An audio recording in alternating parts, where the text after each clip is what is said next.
Evening, everybody. Thanks for being here with us tonight. We will have Coach Fitz, quarterback Andrew Marty, running back Evan Hull, and linebacker Chris Bergen. Begin with an opening statement, obviously, from Coach Fitz, and then open it up for questions. We do not have mics to hand around, so please just get my attention here on the left, and I will try to moderate from the front. Coach? Hey, good evening. Thanks for being here. Appreciate it. Not a whole lot to say. We obviously weren't physical enough at the point of attack on defense and get off the field early. And then offensively, not playing complementary football, not sustaining drives, turning the ball over early for a touchdown.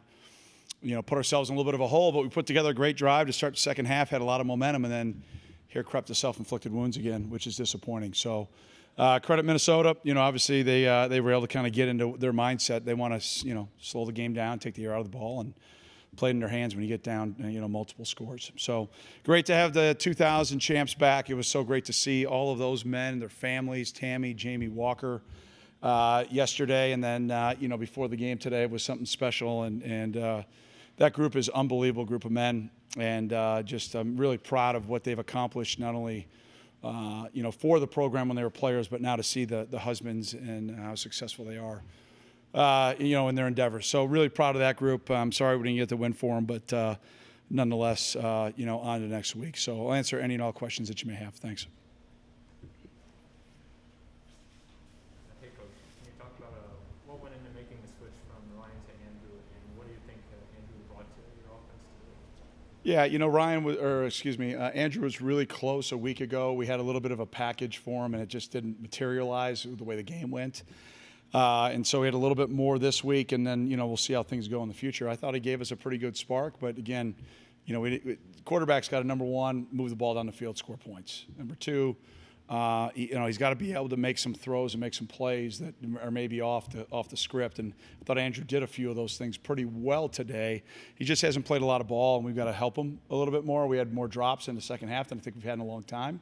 And those were opportunities for first downs and to be able to sustain drives. So, I thought he gave us a spark, and that was encouraging. So, who's going to be our quarterback next week? We'll work through that. It's probably your follow-up, I would assume. Going off that last point about next week's quarterback, this week, the offensive staff, what are you all going to maybe look into account for making that decision? Well, everything. Everything I just described. Who do we think is going to give us the best opportunity to win? Number one, by executing the offense, by giving us a chance to score points. Because right now we're obviously not scoring enough points to win with where we're at. And then, a guy that, when he goes on the field, everybody else around him gets excited. And so, that'll be how it's going to play out. And, we'll see how things finish up through the week. But, we got to be a lot better. There's no doubt about that. Coach, you talked about going down multiple scores early on. How tough is it to bounce back or get back into the game when you have a fumble to start the game and or three possession? Yeah. Well, against any good Big Ten team, which obviously they're a very good team. It's tough. It's tough to overcome. Their defense has been pretty stout all year, and we thought we had great respect for the way that they played, and they were as advertised today. So credit to them. But you just got to respond. We get a nice drive. We're right back in the game, and then we give up another touchdown, right? So, and then we get the huge pick to get some momentum there at the end of the first half, which was huge. And then we put together, I thought, a really good drive to start the second half, but self-inflicted wounds really killed all that momentum, and that was, I think, the kind of turning point in the game. Hey, Coach, you mentioned that you felt your team lost the physical battle today. Can you just talk about what that means kind of the football field, not just the other team's ability to move the ball, but just the tone it kind of sets when one team is winning that physical battle against you? Yeah, you fight to win the 6-inch war up front, right? And, I think our defensive line for a lot of plays played really well and pretty solid. And then the ball was getting spit out to the perimeter, and we'd miss a tackle, or the last touchdown. We practiced that all week. We knew that guy was going to crack. That's why we played the corner off. We don't replace. That's kind of what's really frustrating to me right now is the things that we're working. We're not getting consistent execution in the moment. So our eyes are bad. We're not focused on what our job is at that point in time. I don't know what it is, but if we can't get it done consistently, then we're going to continue to look at the scheme first. We're going to take a hard look at what we're doing and how we're doing it and what we're asking the guys to do. But if you can't execute it consistently, then we got to play more guys or we got to make some personnel changes. Any more questions for Fitz? Your defense defense gave up over 400 yards today, 300 on the ground. What do you feel like? Do you feel like they've taken a step forward since the beginning of the season when you had those like early rushing problems? Or Yeah, I do. I mean, it gets a little skewed in a game like today when they're on the field for 40 minutes. You know what I mean? I mean, you're on the field for as long as you were, and that's a byproduct also of us not getting off the field on third down, right? You know, we knew you play Minnesota. They're an option team that doesn't pitch the ball. They're going to run the ball. They're going to play multiple O-line packages, and you just got to fit gaps, and you got to get them to 3rd and 5 or more, right? If you do that, you feel pretty good about what you're able to do against them. And they did a nice job mixing everything up today, and they did a nice job on third down to continue to sustain drives. So. And Coach, kind of piggybacking off that, how important is it for the offense to execute when, you know, your defense is on the field? Yeah. So It's critical. I mean, you got to play complementary football, right? If you're not executing very well offensively, you keep your defense out there as long as we did in the first half. It's a recipe that they have, and we played right into their hands. So disappointing, but congratulations to them. All right, thanks everybody. Happy Halloween. Go Cats. Thanks a lot.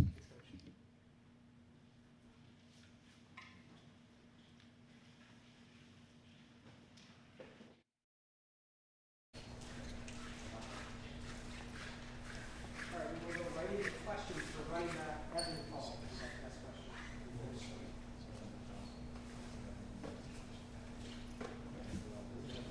Evan, what kind of new dimensions did you see Andrew bring to the offense when he came in? Sorry, hold on. Can you put your mask down?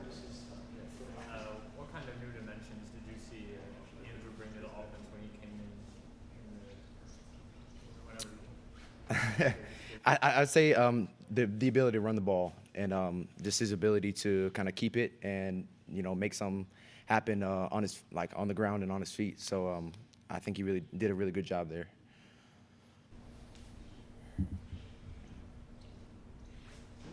Evan, Coach Fitz was just talking about the importance of consistent execution. Kind of going forward into these last 4 games of the season, from your perspective as a running back, kind of where do you see that those things need to be improved? And kind of do any scenarios stand out to you which kind of moments can be built upon going into the rest of the season?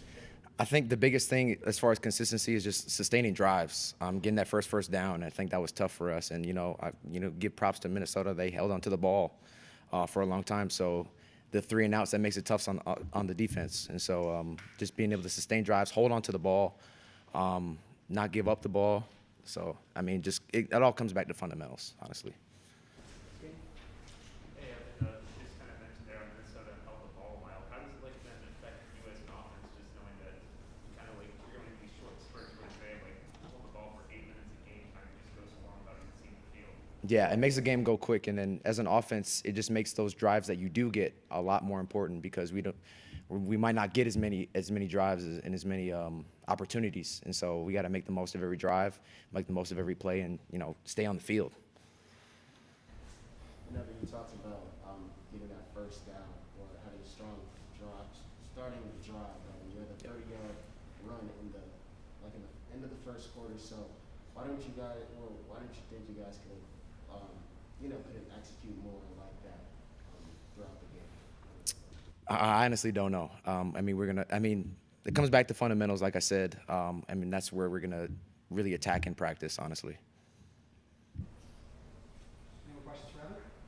Yeah, you mainly got the lion's share of the carries today with Andrew and Anthony seeing some carries at the end of the game. Kind of what's that dynamic been in the room, and kind of in terms of how the carries were split? Was that something you game plan heading into the game? Was that unfortunate? Not necessarily. It's just kind of how the game worked out today. But each of those guys bring their own juice and they bring their own abilities to the game, and so we need to be able to utilize them a little bit more, especially Drew.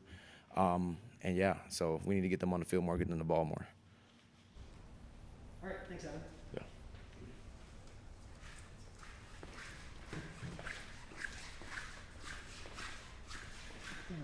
All right, questions for Andrew Martin?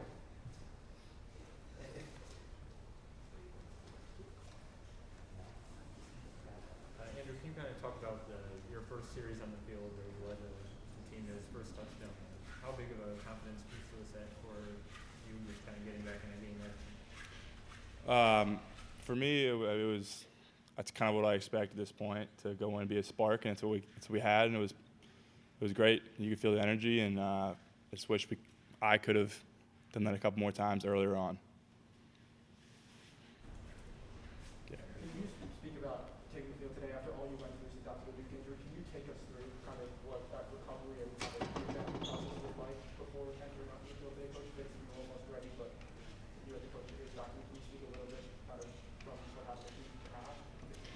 Yeah, it was what has it been, 4 weeks? I don't even know, but I had so much support from our AT staff, guys like Zach Malecki, and I wish he was here right now, but he was just pushing me every day. You know, your throwing shoulder, to have that injured is not the best thing, and I'm just proud of the way that collectively we got back on the field, and you know, going forward, just building on the things that we did well today. Andrew, you've mentioned embracing being a spark plug earlier, but you know, is there a part of you that wants to start games? Hell yeah. Yeah. As you kind of came in just in the middle of a drive. Was that something that you had talked over with the coaches before? Like you knew that this was the exact point in the game or the kind of situation you were going to be coming in, or was it just kind of a next man up? All right, now you're going to be in, and then what was the second half decision like? We have, you know, the prep of the week. We have certain plays in certain areas of the field, and it happened to be the right time for that, and that's where I was thrust in, and it was. The game plan was if I created a spark, I'd stay in, and we ended up scoring on that drive, and I think that set the tone for the rest of the game. In the second half, you guys had pretty strong, or one of your stronger drives, but it did not muster into any points. Why don't you think it mustered into any points, or and maybe later on in the game? Yeah, that's eating at me now. I had the run back. I missed that throw, and then the fourth down, I was trying to make a play, and I think I should have run for a first down instead of trying to throw a touchdown. So, you know, building upon certain experiences that happened today is going to allow us to win games moving forward. Replacing Ryan, I know you spoke about the kind of camaraderie and competition between you two this summer. Can you just speak about possibly going forward, what you two have meant to each other, both as teammates, and kind of how you feel you two have been pushing each other heading into this game? Yeah, as a starter and as a backup, and as Cole Freeman and Jasper Stratton, the two freshmen, like each individual person of that room makes up a certain and vital part of that room, and watching films together, seeing what you see on the field. I mean, each guy in that room plays an important part. Yeah. Andrew, so after you got the touchdown, what was sort of your reaction then once Fitz put Ryan back in the game? Were you expecting them to go back in the game after he didn't go out in the next possession? I wasn't expecting really anything.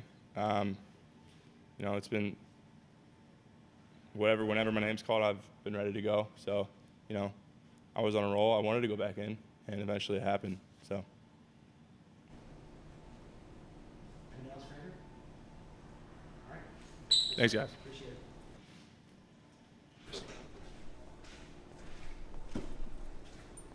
We will finish with the Big Ten leading tackler at linebacker Chris Berger. Questions for Chris?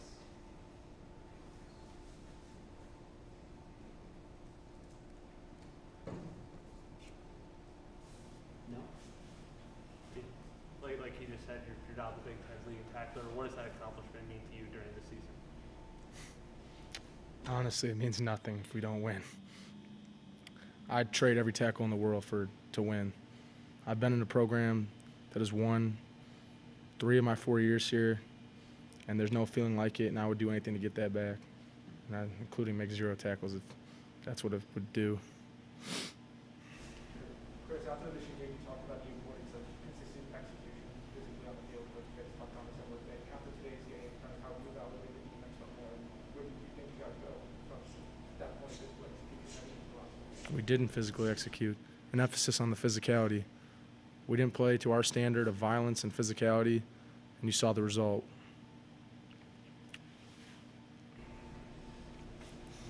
And Chris, how do you feel like you guys can get back to that type of physicality that you're talking about? Honestly, it's just a decision we got to make as a team, as a whole, as individuals, to choose not to get blocked, to choose to be violent. It's nothing our coaches can do for us. That's a decision you got to make as a grown man when you go out on the field that someone's trying to take what you got. It's either you get God or you get yours. So we got to get ours.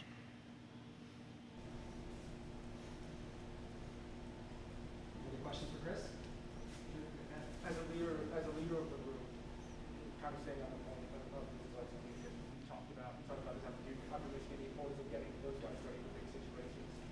In the last 4 weeks, what do you think needs to be prioritized for this defense to get back on track? Be violent, physically execute. It's on me as a leader to get this defense ready, and I failed at that. So I'm going to do a real reflection tonight, see where I got to get better, see where I can help this team get better, and go from there. Hey, Chris, just kind of a weird question, but how angry and violent do you guys expect to come out against Iowa? I'm sorry, a little louder. You talked about a lot in your press this morning. How angry and violent do you expect to come out as a defense against Iowa? I would hope a lot. This is a huge game for us. We got 4 to win 3, and I hope for the seniors, for this program, for the coaches, everyone in this program will fight and claw to do anything they can to help us get 3 more wins. Chris, what sort of boost did it give you guys having Andrew? Go next week? What sort of boost did it give you today when Andrew went in? Oh, it was, I mean, we know the type of player Andrew is. He's a phenomenal quarterback. He's a phenomenal football player. And he really embodied the next man up mentality. He's been ready. He battled his butt back to be able to play today. I have the utmost respect for him for coming back out and doing what he did. And I just hope we get him next week, too. Thanks, Chris. Thanks, guys. Thank you, everybody. Reminder, we still